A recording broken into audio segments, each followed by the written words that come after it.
Good evening. Today is September 18th, and you're watching the Manila Times News Prime.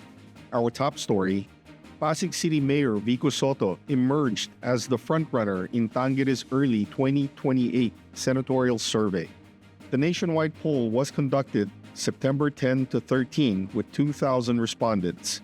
The survey shows Sotto leading with a 67% voter preference, up 6 points from July.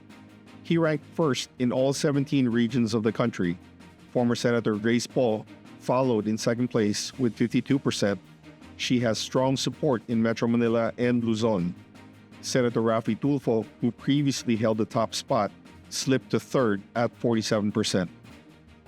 The non-commissioned survey used stratified random sampling with a margin of error of plus minus 2.02% at a 95% confidence level.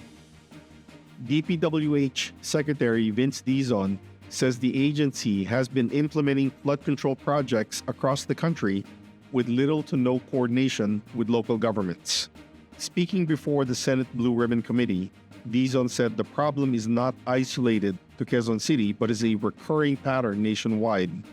Dizon was responding to a report on the 331 flood control projects in Quezon City that were built between 2022 and 2025.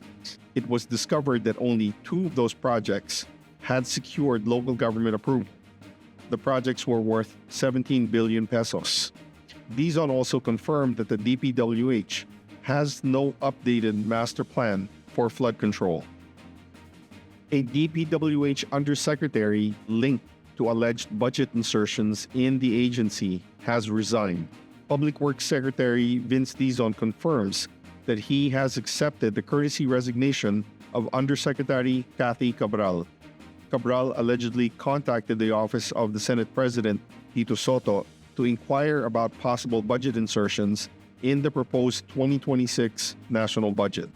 Cabral did not attend today's hearing of the Senate Blue Ribbon Committee. The Senate panel issued a subpoena ordering Cabral to attend future hearings. Actress Gretchen Barreto has submitted her counter-affidavit in connection with the case of the missing Sabongeros. Barreto appeared at the preliminary hearing at the Justice Department's main office in Manila. Barreto's lawyer, Alma Malyonga, described the allegations made by whistleblower Julie Patidongan as bare allegations without evidence. Patidongan has linked Barreto to the disappearance of the cockfighting enthusiasts. Malyonga says her client hopes the case will be dismissed quickly. In news overseas, U.S. President Donald Trump was treated to a sumptuous royal state banquet in Windsor Castle. This completed Trump's first full day of a historic second visit to Britain. But there was also an awkward guest at the banquet. In the same room was the media mogul Rupert Murdoch. Trump has sued Murdoch and the Wall Street Journal over a story about him and the late sex offender Jeffrey Epstein. The Journal reported that in 2003, Trump wrote a suggested birthday letter to Epstein. Trump denies that he wrote the letter or signed it. For more news and information, read the Manila Times on print, subscribe to its digital edition, or log on to www.manilatimes.net. Follow us on Facebook, Instagram, X, TikTok, and LinkedIn, and be part of our communities on Viber, Telegram, WhatsApp, and Mastodon. That's all for now on the Manila Times News Prime.